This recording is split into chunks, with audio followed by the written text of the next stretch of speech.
Pemerintah yang bikin dosa, PRI yang harus ngaku, ya kan ya, dan menjalani hukuman kan gitu. Seandainya memang keributan itu dipicu karena BI mempertahankan BI rate dan menginginkan bahwa BI rate dinaikkan, salah. Dengan berjalannya waktu, akhirnya semua tahu bahwa mereka beliau-beliau itu diminta untuk mundur. Karena akan menjadi sangat bahaya ketika BI dipimpin oleh seorang yes man. Saat ini 27% SBN itu sudah dipegang BI. Tinggi sekali. Sudah cukup tinggi. Dia kayak gini-gini nggak paham Purbaya. Sorry ya Purbaya ya, lu nggak paham.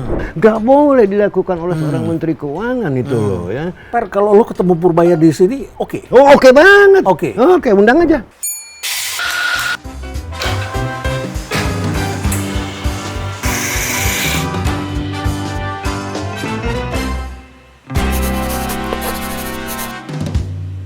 Sebelum mulai yang satu ini, saya harus minum es teh dulu karena percakapan kita agak panas kelihatannya ya.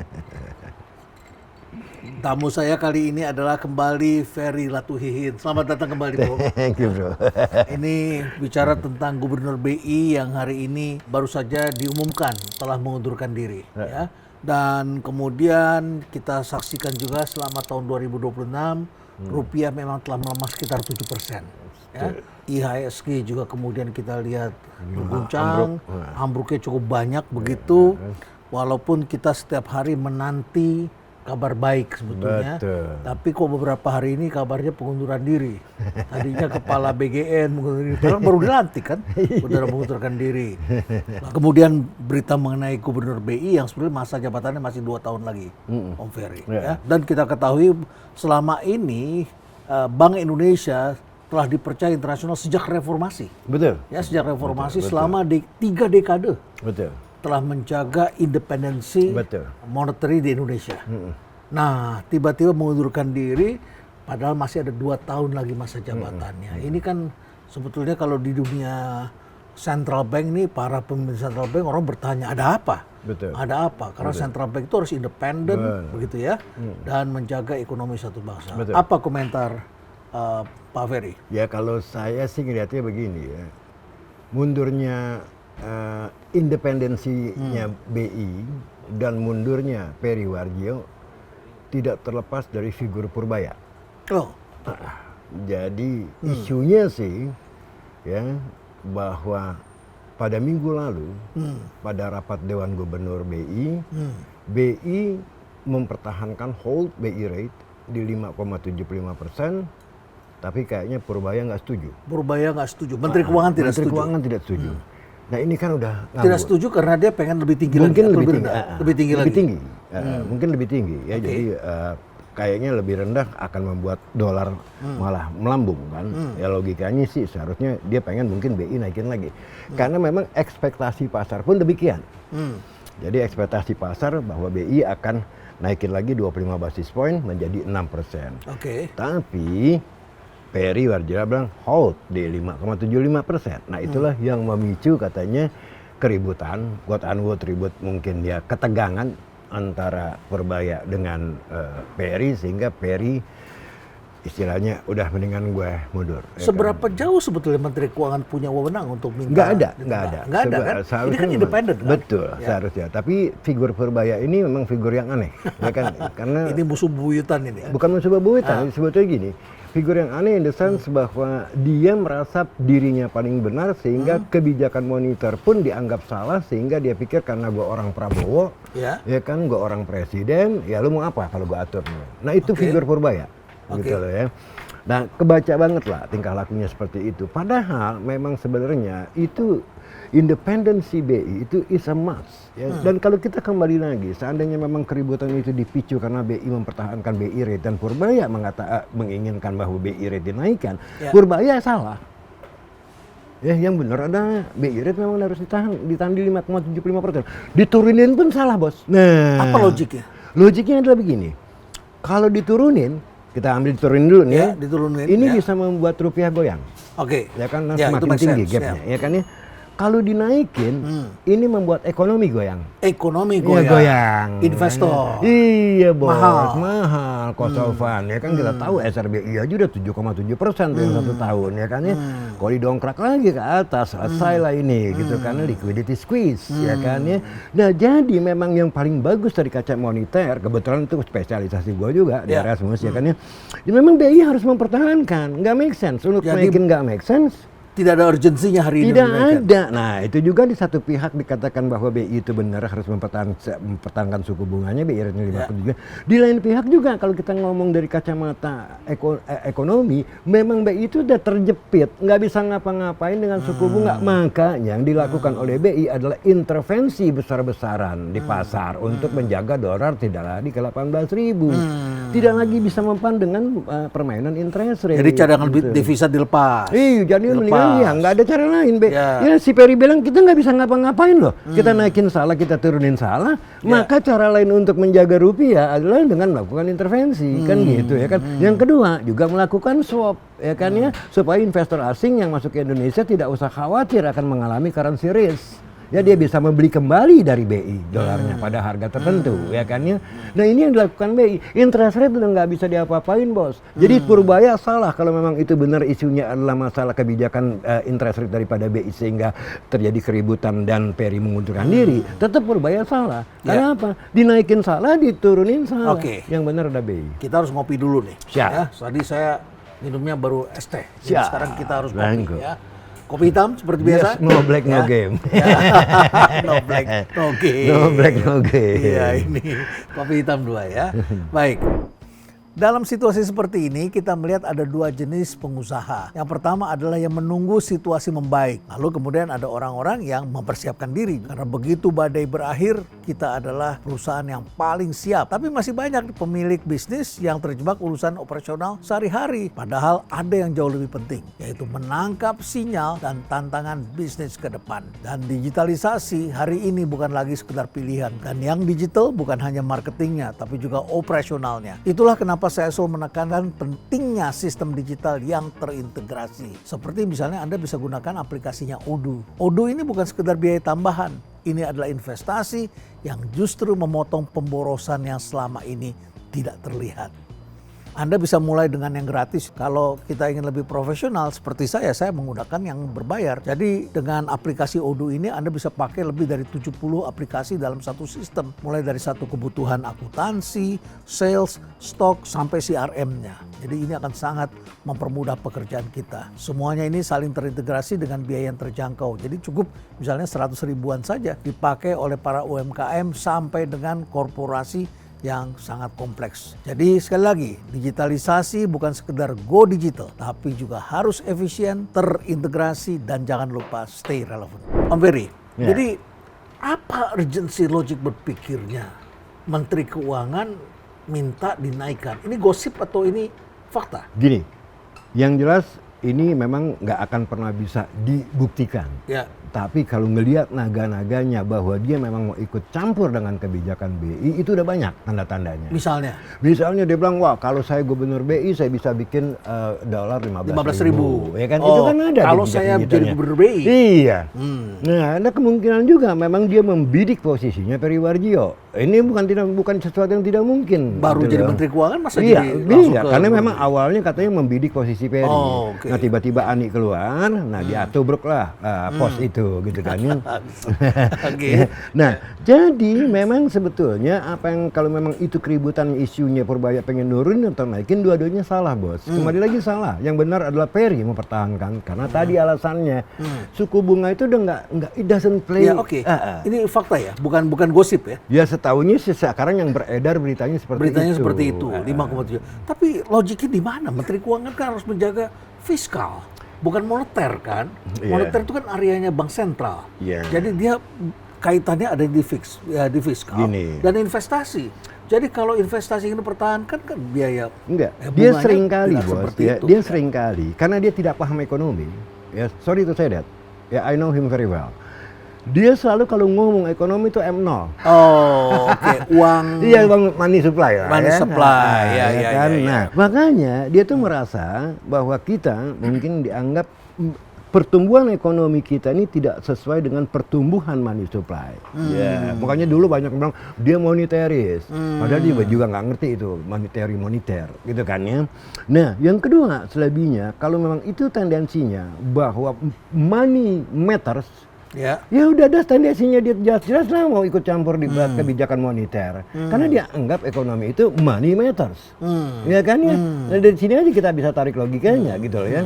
Nah, jadi dengan kata lain bahwa independensi BI at stake pun itu mungkin karena ulah dia, ya kan. Dan ini bahaya loh bos. Kembali lagi, ya kita mengalami Krismon 98 itu karena BI tidak independen pada waktu itu, ya diatur oleh pemerintah, ya mengenai kebijakan exchange rate-nya harus di peg 2.500 pada waktu itu. Walaupun nih sebetulnya nih ya, hot money masuk gila-gilaan, ya kan, nggak tahan lah, kena angin dari Thailand sedikit gubrak. Ini tahun 97-98. Ya oke. Nah setelah itulah baru IMF mewajibkan bahwa bank sentral harus independen. Dan kabarnya sekarang independensi independensi BI itu lagi diakal-akalin untuk tidak independen lagi melalui undang-undang P2SK. Apa isinya? Ya mungkin ya kembali lagi BI adalah bagian daripada pemerintah gitu kan, udah ketahuan tuh pada waktu itu, ya kan ya. Ya, di Amerika sendiri ini ribut ketika Donald Trump ingin ngatur bank sentral. Iya, ternyata kecerai juga dia. Nggak bisa juga. Iya, dia menunjuk orang yang dia suka, ya kan. Ternyata si Kevin Wars, ternyata orang yang paling beris, yang paling ini hawkish, ya kan. Iya. Dia pikir si Kevin Wars ini bisa diatur. Ternyata gitu. tidak bisa diatur. Ternyata nggak bisa. Independen. Iya, independen banget. Iya. Dan memang di dunia itu harus seperti itu. Oh iya, karena ini nggak bisa. Oke. Tadi ada kata kepercayaan. Ya. Karena pasar perlu kepercayaan. Benar. Jadi kemundurannya Perry ini bersifat pribadi. Jadi kemungkinan besar ini masalah chemistry atau masalah. Betul. Kalau gitu kita ganti ini ya. Betul. Nah, sekarang udah saatnya kita hangatkan tubuh Syoi. kembali ya. Baik, Nah, Perry, silakan. kalau dibilang memang pribadi, ya itulah tadi ada indikasi bahwa memang si Purbaya tidak setuju dengan kebijakan interest rate-nya si Perry Warjio. Kalau Dia Perry merasa tidak nyaman atau dia merasa tidak nyaman lah, karena nih kalau menurut kita nih semuanya, Purbaya nih ada tendensi melakukan abuse of power. Ya, jadi dia pikir disupport oleh presiden, ya kan, presiden maha berkuasa, jadi dia pikir dia bisa ngatur semuanya, gitu loh ya. Ya termasuk tadi melanggar undang-undang. Nah kemarin aja masalah SAL, ya dia ditanya oleh DPR kan, ini Anda mau mindahin lagi SAL dari BI ke bank-bank himbara, udah disetujui oleh DPR apa belum? Ya kan, dia bilang, wah dia nggak tahu sebetulnya. Baru 20 tahun lalu memang nggak perlu persetujuan, tapi tahun begitu. ini undang-undangnya sudah lain. Ya kan dicelangak-celongok. Ya, itu di DPR. Kita bisa dengarkan kutipannya dulu berikut ini. Saya tahun 2026 berapa Pak SAL yang dipakai? Ada yang dipakai Pak, Nggak cuma ada. dipindahin aja. Ya dipindahinnya berapa? 100 Pak. Menurut Bapak perlu persetujuan DPR atau tidak? Udah Pak, karena itu hanya manajemen cash aja Pak. Nggak ada yang Nanti- dipakai sama sekali uangnya. Lihat di Undang-Undang APBN 2026 Pak Suah. SAL selain di mana-mana kalau ada penempatan kan harus persetujuan DPR. Nanti dilihat aja di undang-undangnya. Kalau Nanti dipelajari. 2025 memang tidak Pak Menteri. Tapi 2026 harus dengan persetujuan DPR Oke Pak, kami belajar lagi di Pak. Undang-Undang APBN. 2025 kami konsultasi dengan salah satu pimpinan DPR Pak. Mereka bilang bisa. Jadi saya Karena memang di Undang-Undang Jadi seperti itu ya tadi ya, Iya. bahwa ternyata dia tidak tahu itu. Dia begitu. tidak paham, gitu loh ya. Jadi di sini udah jelas, dari awal dia naik jadi Menteri Keuangan, aku udah bilang, he is not the right man. Ya bahkan dia tidak paham ekonomi sama sekali. I know him very well. Kebijakannya banyak ngawur. Ya, fair. Jadi investor ini membeli obligasi Indonesia bukan karena Perry Warjio, tetapi karena mereka percaya atau tidak percaya pada institusi Exactly. Indonesia. Nah sekarang Apa gini. artinya jadi? Nah sekarang gini, kita lihat ya porsi daripada SBN yang ada di tangan BI. Ya. Ini meledak pada zaman Purbaya. Sekarang dulu asing sekitar 40% dari total outstanding SBN. Ya, Sekarang tinggal 12%. oke. Sekarang Asing yang meninggalkan, paling gede, asing pergi, yang beli itu BI. Bos. BI sendiri. 30% sekarang porsinya. Ini kan tandanya Purbaya kepingin sekali mengatur BI untuk yang namanya deficit financing. Jadi kalau pemerintah ini defisit, dia pengen BI lu cetak uang dong. Gua ngeluarin SBN, lu yang beli dong. Ini udah kebaca. Inflasi dong. Ya ujung-ujungnya kan inflasi. ujung-ujungnya mata uang kita melemah terhadap dolar. Karena itu too much money. Ya kan? Too much money. Iya. M0. You print aja. You print too much money. Dan sekarang kita lihat bagaimana SRBI juga udah tinggi sekali. Bunganya. Ya kan? Bunganya. Ya kan? Kenapa? Karena risikonya juga tinggi. Ya akibatnya Pasar tadi pengen dapat yang Dapat- tinggi karena the risk is high gitu kan ya. Nah kayak gini-gini nggak paham Purbaya. Sorry ya Purbaya ya, lu nggak paham. Per, kalau lu ketemu Purbaya di sini, oke. Oh oke banget. Oke. Oke, undang aja. Undang ojek ke sini. Undang. Ya. Ah. Ini sebenarnya enak kan pertemuan Iya, teman lama, tapi iya. bukan ribut pribadi. Iya, ya? bukan. Bukan. Tapi ini adalah soal Ini konsep. masalah ide, masalah pengetahuan. Ya kan, undang aja kita debat di sini. Saya juga pernah mengundang lewat institusinya, tapi mereka mengatakan Pak Menteri sibuk katanya. Pak Menteri sibuk. Ya, saya pernah mengundang lewat institusinya. Mudah-mudahan ini didengar karena Iya. menurut saya ini bagus daripada kita muncul terus Iya. polemik-polemik seperti ini, Benar, tapi benar. sekalian belajar dong, sama-sama belajar kan Betul, begitu ya. betul. Ya, Undang oke, aja. baik ya. Jadi kepercayaan ya. Kita perlu kepercayaan. Betul. Jadi masalahnya adalah akar dari semua ini Bini adalah kepercayaan. Kepercayaan. Bos. Jadi mau bunga dinaikin, turunin, Enggak kalau efek. nggak efek karena Nggak kepercayaan itu. kepercayaan tadi gitu Kepercayaan loh, itu. ya. Jadi kepercayaan itu harus ditumbuhkan. Iya, nah kalau tanpa kepercayaan menaikkan suku bunga juga ada ongkosnya bos. Ya kan high interest rate, low economic growth, kan begitu. Semakin tertekan ya. Diturunin yang kena rupiah. Jadi memang benar si Perry bilang we hold BI rate at 5,75. Selama ini BI sudah menjalankan peranannya belum? Gini, kita harus paham ya tugas daripada institusi. Sambil ngopi kita ya, iya, sambil ngopi kita ya. Institusi seperti Bank Sentral. Bank Sentral tidak lain itu mengiringi kemana ekonomi berjalan, bos. Ya. Ya kan, kalau kekencangan ekonomi dia rem nih dari belakang, dia Ya. semprit, ya kan, prit naikin suku bunga, Naikin suku overheating bunga. jet, Yes, ya kan, ya. yes. Kalau Sedot terlalu- uangnya. Iya. Lu jangan spending, jangan Iya, belanja-belanja dulu. Benar. Ya. Nah kalau ekonomi jalan terlalu lambat, dia klakson tuh, dong, dengan lower rate, ya kan, ya supaya ekonomi bounce back lagi kan gitu. Orang pada minjem duit, Bener. invest. ya. Dia tugasnya cuma seperti itu. Ya.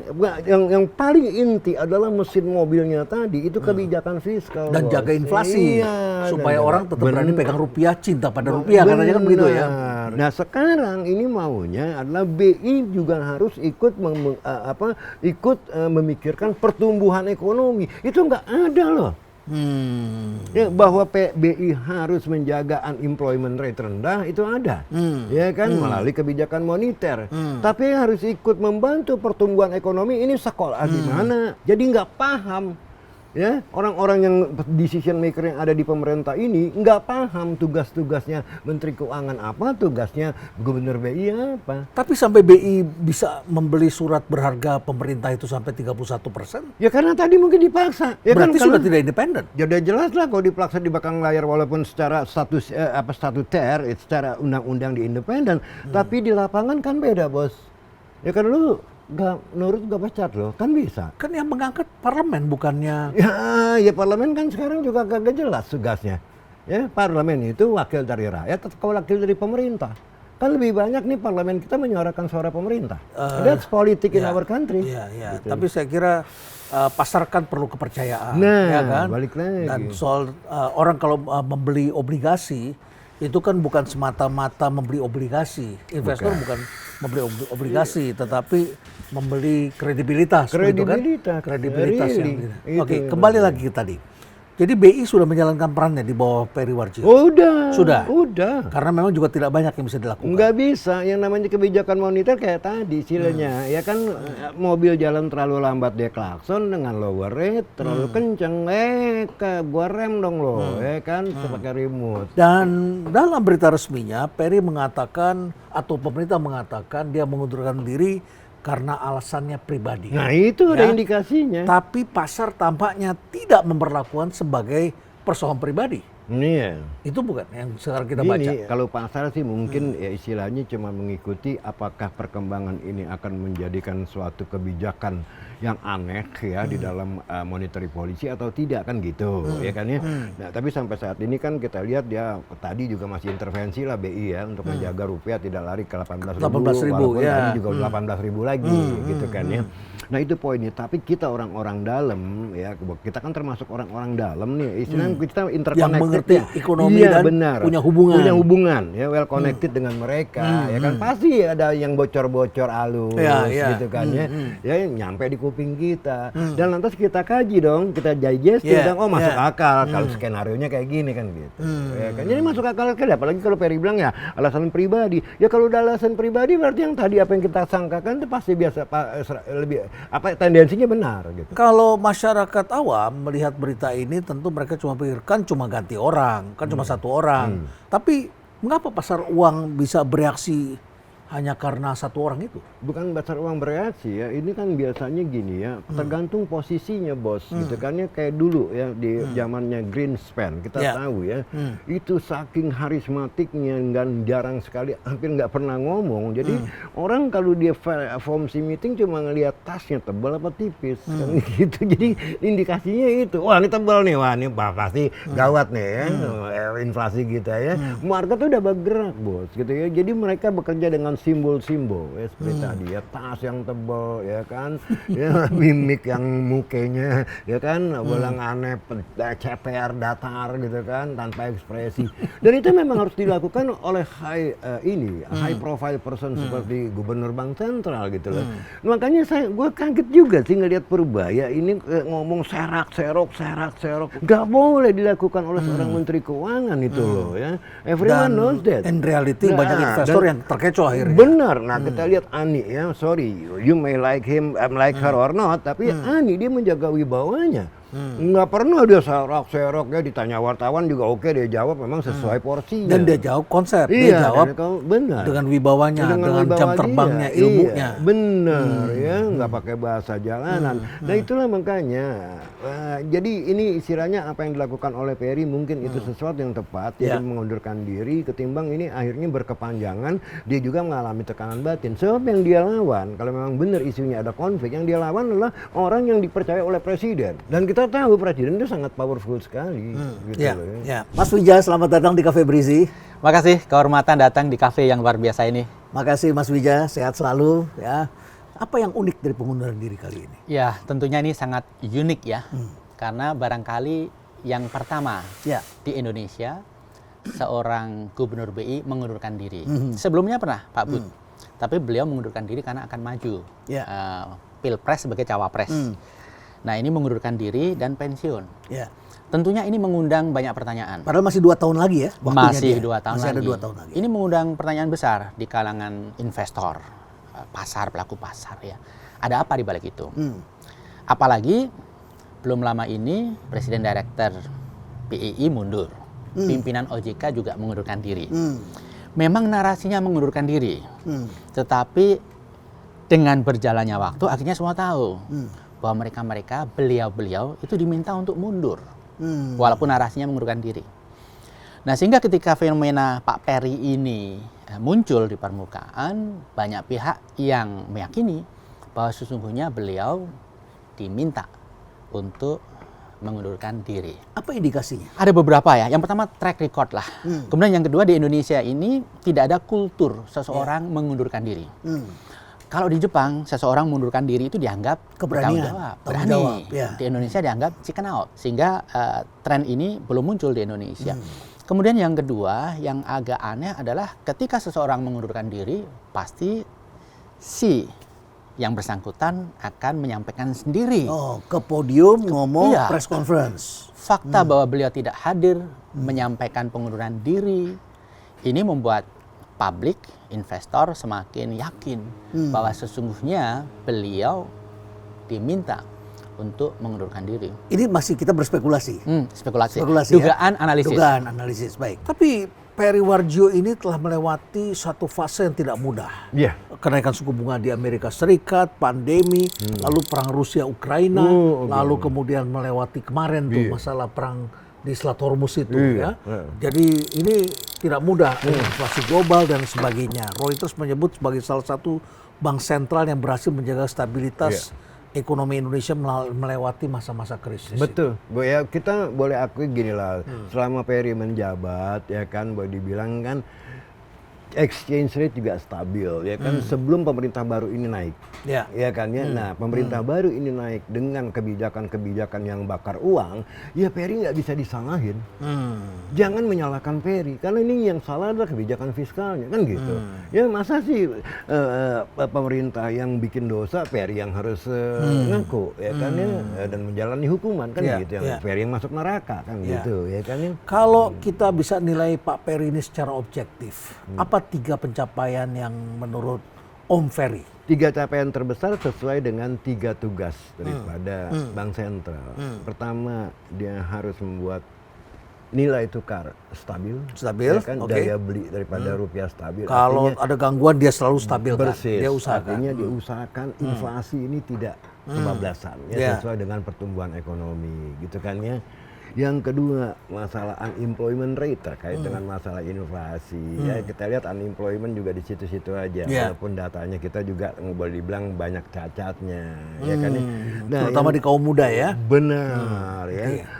Yang ketiga ya kembali lagi ya kebijakan interest rate-nya kalau kita transmisikan ke credit growth juga tidak jelek bos, ya kan selama ini sebelum Prabowo naik jadi presiden ya kan zamannya Perry itu kita lihat credit growth tuh 11%, 11,5%, artinya dia Dan kemarin juga lagi bagus lagi ya kreditnya bagus, ya. 11,5% juga, nggak overkilling gitu kalau dinaikin. Itu aja Ya. kriteria. Dan kita sebagai orang yang sering diundang oleh Bank Indonesia di Betul. berbagai daerah kan. Betul. Dan mereka sangat serius kita lihat menjaga stabilitas Iya. moneter kita Iya, ya di betul. daerah inflasi dan sebagainya. Benar. Mereka ketemu dengan para pengusaha, Betul. mereka koordinasi di Betul. lapangan. Memang ini BI Iya. termasuk punya Termasuk prestasi oke yang lah. oke begitu ya. Baik, oke. Nah, kalau kita bilang ada kegagalannya, apa kegagalan terbesar Perry? Gini, kalau kegagalannya sih bisa banyak dicari-cari ya, karena ketidakpuasan tadi ya. Tapi biasanya itu menjadi pelarian ya kan. Kayak orang yang tidak suka sama Perry bilang, lu sih naikin suku bunga. Iya tuh ekonomi jadi slowdown. Lah, BI bilang kalau gua nggak naikin suku bunga, cing nih gap antara Fed funds rate dengan kita ini Iya. yang semakin melebar, ini bisa menghantam rupiah gitu loh ya. Jadi semua ada ongkosnya di dalam kebijakan. Ya kan Iya. masalahnya ongkosnya itu benar apa tidak? Apa catatan Mas Wijaya terhadap track recordnya Pak Perry? Ya, tadi yang Prof sampaikan betul itu. Saya juga mencatat ini sebagai satu keberhasilan. Kemudian jangan lupa, QRIS itu dikembangkan di era beliau, QRIS, ya. QRIS. Yang sekarang ini tidak hanya berlaku di Indonesia sudah masif sekali, hampir semua orang pakai. Iya, iya. Ini juga mulai bisa dimanfaatkan di negara lain. Sangat jarang Indonesia menemukan satu sistem yang kemudian negara lain menyesuaikan standar dan mengadopsi sistem yang kita bikin. Ini membanggakan. Belum lagi seperti yang Prof tadi sampaikan, akhir-akhir ini di tengah berbagai gejolak, walaupun rupiah melemah, ya 6 bulan ini 7%-an terhadap US dollar, volatile, tapi masih cukup terkendali. Dan di balik itu sebenarnya kita melihat ini kerja keras BI, Prof. Tidak hanya dengan menaikkan BI rate, tapi juga bermain dengan SRBI, walaupun bunganya sekarang sudah 7,5% per tahun. Tidak hanya itu, intervensi pasar, kemudian BI mengeluarkan swap facility dengan fee discount. Artinya, mereka investor asing yang tidak yakin dengan rupiah, mereka pegang US dollar, mereka berani melepas US dollar pegang rupiah karena di akhir periode tertentu ada jaminan dia bisa keluar lagi, pegang US dollar lagi dengan nilai tertentu yang sudah dijamin.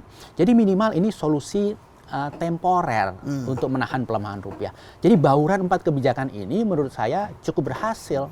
Secara moneternya memang itu areanya dan sudah dijalankan. Betul. Kalau dilihat persoalan ekonomi kita di mana sih sebenarnya? Iya. Kalau bukan di Bank Indonesia di mana? Ya, kalau kita kembalikan ke nilai tukar rupiah, karena apapun itu bagi suatu negara, nilai tukar mata uang itu menggambarkan daya saing, menggambarkan prospek ekonomi suatu negara. Ketika nilai tukar mata uang suatu negara itu stabil, menguat, berarti prospeknya baik, dan dunia mengakui, pasar melihat itu. Tapi ketika kemudian terus tertekan, berarti pasar melihat sebaliknya. Nah, peran BI, peran Bank Sentral itu memastikan nilai tukar itu tidak terlalu volatile, sehingga transaksi internasional bisa berjalan dengan baik. Apakah rupiah akan mendarat di level 18.000? 17.000, 20, 25.000. Itu tergantung bagaimana pemerintah mendesain ekonomi ini supaya berprospek dan berdaya saing. Iya. Kembali ujung-ujungnya ini terkait kebijakan fiskal Iya. dan kebijakan sektoral. Makanya Prof, kalau kita dalami kritik MSCI, FTSE Russell, Fitch, S&P, Moody's, Lembaga rating itu semua. itu semua termasuk ekonom nasional kita, itu selalu PR pemerintah adalah kebijakan fiskal, kebijakan sektoral. Wabil khusus adalah unpredictability of the policy. Sering muncul keputusan mendadak tanpa basis, diumumkan, detailnya belum siap, market bingung, kemudian baru disusun narasi, solusi yang sebenarnya ya damage has been done gitu. Kita belajar ekonomi, tahu ekonomi itu ada sistemnya, sudah proven ya. Kalau dilakukan begini itu berakibat begini, bunga maka harus dinaikkan ketika kemudian kita menyaksikan ada inflasi, dana disedot supaya uang yang beredar tidak terlalu banyak, begitu ya. Lalu kemudian ada kebijakan-kebijakan yang semua saling berhubungan. Ekonomi bukanlah satu sistem yang berdiri sendiri, semua saling berhubungan. Itu sebabnya kita belajar ekonomi. Lantas Presiden mengatakan banyak ekonom yang tidak bisa membantah apa yang dilakukan, ya. Banyak ekonom yang tidak melihat. Ini adalah suatu pendekatan baru. Anda setuju dengan pernyataan itu? Apa yang dilakukan oleh Pak Prabowo itu untuk konteks Indonesia unik. Karena presiden yang lain itu mereka fokus kepada policy. Ya. Pak Prabowo fokus kepada ideologi. Jadi ideologi yang akan beliau rubah. Dari tadinya kita cukup pragmatis, apakah market atau non-market, mana yang lebih baik itu dilaksanakan. Katakanlah kritik kita dulu neolib dan sebagainya itu ya. Nah sekarang beliau seolah-olah ingin memindahkan arah kapal. Ke sisi yang lain. Ke sisi yang lain. Karena pendekatannya totally different. Agak sosialistik, sebagian kalangan mengatakan state-led economy. Negara ingin memimpin, mengatur, dan bermain. Seperti dulu pernah terkenal ucapannya pada waktu kampanye. Sekolah kalau perlu tidak bayar, listrik tidak perlu bayar, ya, BBM tidak perlu bayar, dan seterusnya. Itu kan sangat sosialis. Betul. Tapi dalam realitasnya kan tidak bisa semuanya begitu. Pertanyaannya siapa yang bayar kan? Iya, betul. Ya? Karena ada begitu banyak keterbatasan. Dan sebenarnya kita tinggal melihat aja negara yang sukses membangun ekonominya.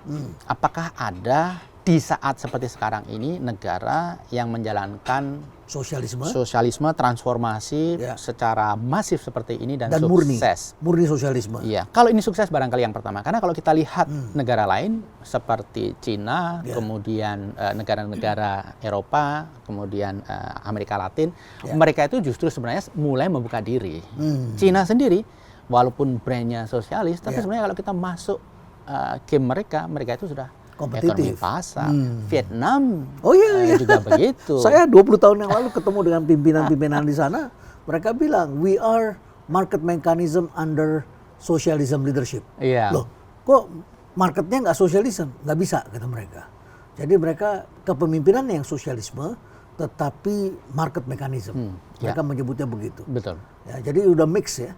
Termasuk Singapura. Singapura itu juga mix, authoritarian tetapi pro market begitu ya. Korea Selatan juga sama. Jepang sebenarnya juga sama. Transisinya terjadi jauh lebih awal. Jadi menurut saya kalau ini dipaksakan, apalagi Pak Prabowo kan inginnya cepat.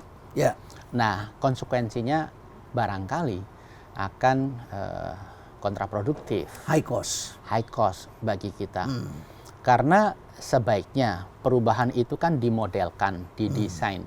Kalau ada kekeliruan, ini kekeliruan di model yang masih bisa kita antisipasi cost-nya. Tapi kalau ini kemudian full blown implementasinya, ya cost-nya akan besar. Seperti yang kita lihat di MBG misalnya, mungkin juga KDMP. Sekali lagi kita melihat dua program ini program yang bagus, tetapi punya banyak kekurangan dalam hal implementasi. Baik, kita kembali ke soal Bank Indonesia ini. Di tengah-tengah ada guncangan-guncangan, ada pembaharuan-pembaharuan, kemudian gubernurnya mengundurkan diri. Sebetulnya yang terguncang itu orangnya atau institusinya? Saya rasa market yang paling terguncang. Oh, market yang terguncang. Karena institusi yang berperan penting untuk meyakinkan market itu terguncang. Karena begini, rupiah itu dilihat orang kenapa?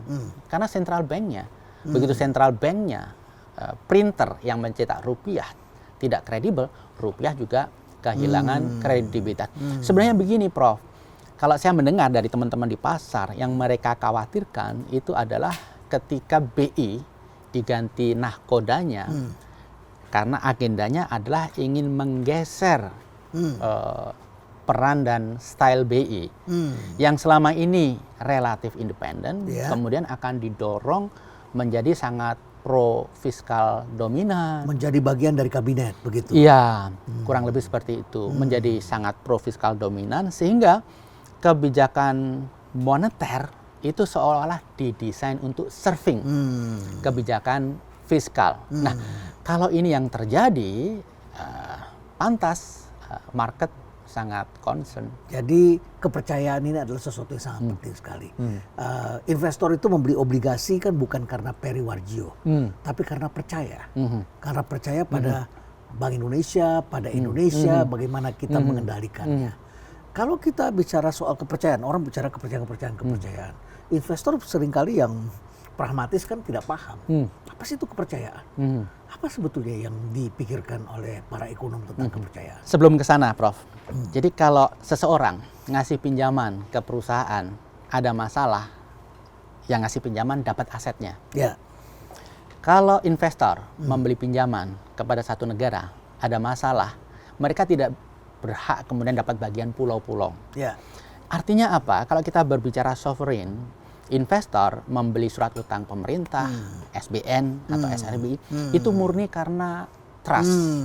Ini Trust. mata kuliah uang dan bank dulu kita 101 dulu ya. ya. Nah, jadi trust ini sangat penting. Ya. Karena apapun itu, tanpa trust investor tidak akan masuk. Karena tidak akan mendapatkan apa yang dijanjikan. Kenapa ini sangat penting? Mereka investasi, mereka membeli surat hutang basisnya hanya janji. Berbeda dengan dijamin aset, kolateralnya ini. Itu dia kenapa trust sangat penting. Saya membeli surat hutang pemerintah Indonesia misalnya dalam rupiah. Kemudian ternyata pemerintah Indonesia nyetak rupiah semaunya, menebar utang kemana-mana gitu ya. Ya investor tentunya akan concern. Ketika investor concern, mereka mau masuk ke satu alternatif investasi ketika yieldnya dinaikin, mengkompensasi risiko yang lebih tinggi. Tapi begini, Prof, yang saya lihat apa yang terjadi di pasar, ketika yield itu naik, Ya. ada level di mana yield itu sudah tidak menjadi daya tarik. Ketika trust itu sudah Termasuk bunga, kalau bunga dinaikkan. orang justru nervous ketika bunganya tinggi sekali. Ya. What's happened? Gitu. Kalau di Amerika itu kan ada yang istilahnya junk bond, obligasi dengan korporasi biasanya dengan Seperti junk food, iya, beresiko tinggi.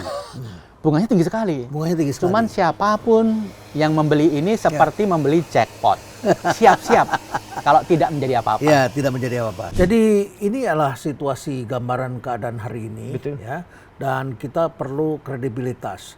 Nah sekarang banyak beredar isu di pasar tentang siapa calon gubernur BI. Sudah sementara ditunjuk adalah Destri. Ya. Pejabat sementara. Pejabat ya. sementara. Lalu kemudian ada dua nama yang beredar dalam kelompok yang berbeda. Satu adalah Purbaya yang akan ke sana, pindah ke sana karena dia tadi pernah mengatakan kalau saya ke sana, ya kelihatannya Kayaknya dia semuanya memang membidik posisi itu.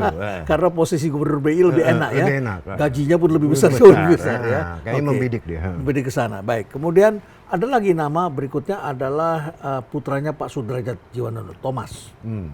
Ya.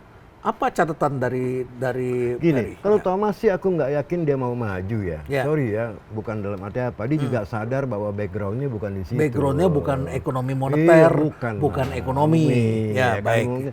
Secara bijaksana dia Iya, menyadari itu. secara Ya. bijaksana pasti dia sadar lah, not me lah, come on man, ya kan. Nah kalau Purbaya, ya kan, ini saya pesen nih sama yang ikut membantu Purbaya seandainya dia mau jadi gubernur, jangan, ya please jangan, mendingan Destri. Iya kan? Ya dia sedikit banyak kan paham ekonomi gitu loh ya. Dan dia udah ada di dalam. Tapi Dari kalau dalam. kalau Dan Purba kelihatannya lebih dipercaya lebih oleh pasar, dipercaya ya kan. Kalau Purba ya lihat aja hasilnya ekonomi kita sekarang selama dia jadi Menq. Karena babak belur ini. Dan- PMI turun ya kan, kepercayaan konsumen turun ya kan, trade-nya dari trade surplus menjadi trade defisit ya kan. Apa bagusnya Purbaya gitu loh. Lebih baik jangan stop, jangan coba. Lebih baik Destri atau yang lain. Kalau kita melihat situasi Indonesia, ini kan proses di DPR itu formality. Apa yang disorong oleh Presiden pasti jadi. Ya. Bahkan kalau beliau pengen 2 hari selesai. Undang-undang pun bisa jadi. Iya. Jadi makanya ini sangat penting untuk memberikan masukan yang akurat kepada Presiden. Ya. Siapapun itu, orang terdekatnya harus ngasih masukan, dimarahin, dibentak-bentak, menurut saya so be it. Karena ini teramat penting. Sebelum bicara sosok, kita berbicara karakteristik seorang gubernur BI yang diperlukan. Yang pertama, market harus bisa menerima. Tidak boleh dipersepsikan anti pasar. Tidak boleh dipersepsikan anti pasar. Kemudian harus punya komunikasi yang baik. Oke, komunikasi harus bagus. Iya, Oke. kalau kita lihat di Amerika misalnya Jerome Powell atau Kevin Warsh, pidato, titik komanya, pilihan katanya itu kan dicatat oleh investor karena itu mengindikan sesuatu itu begitu penting, gitu ya. Kehati-hatian sangat Ya. penting. Kemudian yang terakhir harus punya karakter, bukan yes man. Karena akan menjadi sangat bahaya ketika BI dipimpin oleh seorang yes man, Yes man or yes lady termasuk pun ya. yes, yang akhirnya akan membuat BI dipersepsikan tidak independen. Karena kalau kita melihat Undang-Undang P2SK, Undang-Undang 4 2026, itu sebenarnya membuat BI itu posisinya agak shaky. Sebelum kita bicara kandidat ya. Misalnya, BI mendapatkan penugasan tambahan untuk mendorong pertumbuhan ekonomi dan untuk menciptakan lapangan kerja. Ini akan satu kaki sudah ke kebijakan sektoral nih sebenarnya, tidak hanya murni moneter. Kemudian DPR itu menyetujui dan mereview rencana anggaran operasional BI. Kemudian DPR juga mereview kinerja Dewan Gubernur BI. Jadi posisi BI itu beda dengan dulu. Artinya kalau dipimpin oleh seseorang yang tidak bisa stand out Ya. untuk menunjukkan independensi institusi ini, kredibilitasnya hilang. Oke, Bu Destri. Bu Destri sosok yang kredibel. Chief Economist Bank Mandiri, pernah di LPS, kemudian Deputi Senior Gubernur BI. Menurut saya pengalamannya luas. Ya. Tetapi begini, kita juga harus melihat dari kacamata Pak Prabowo. Apakah Bu Destri sosok yang pas untuk men-serve agenda beliau? Oh, oke. Barangkali kalau Pak Prabowo ingin BI tetap independen, Bu Destri sosok yang Yang paling tepat. di antara 3 nama itu. Independen, bisa berkomunikasi, Betul. diterima oleh market. Diterima oleh market. Ya. Ferry, terima kasih banyak. Thank you, Om Renal. Terima kasih banyak. Thank Kita you, sudah Prof. berbincang-bincang. Paling tidak kita dapat satu gambaran dan tentu saja kita masih ingin tahu sebetulnya apa yang akan terjadi karena mundurnya seorang gubernur bank sentral, ya, itu hanya 2 tahun sebelum masa berakhirnya, tetapi sudah dilakukan, maka pasar akan bereaksi. Mudah-mudahan fokus masyarakat ini adalah pada siapa yang menggantikan dan ini bisa memberikan harapan karena bangsa ini memerlukan harapan. Semua orang butuh harapan ya. Tentu ada hal-hal menarik. Pak Prabowo tidak 100% saya kira buruk begitu ya, tetapi tentu ada juga hal positifnya. Oh iya, iya. Nah, iya, tentu kita juga perlu memberikan dukungan agar tidak kemudian ekonomi kita terpuruk, toh akhirnya tidak terpilih juga kalau ekonomi terpuruk. Gitu. Iya. Kita ingin semuanya berhasil dan ekonomi kita bergerak maju. Ya, oleh karena itulah maka kita mengharapkan ada berita-berita bagus dan banyak hal sudah saya juga konfirmasi ini adalah masalah pribadi, bukan karena tekanan dari atas. Itu yang saya dapatkan juga hari ini ya. Demikian percakapan kami dan stay relevant.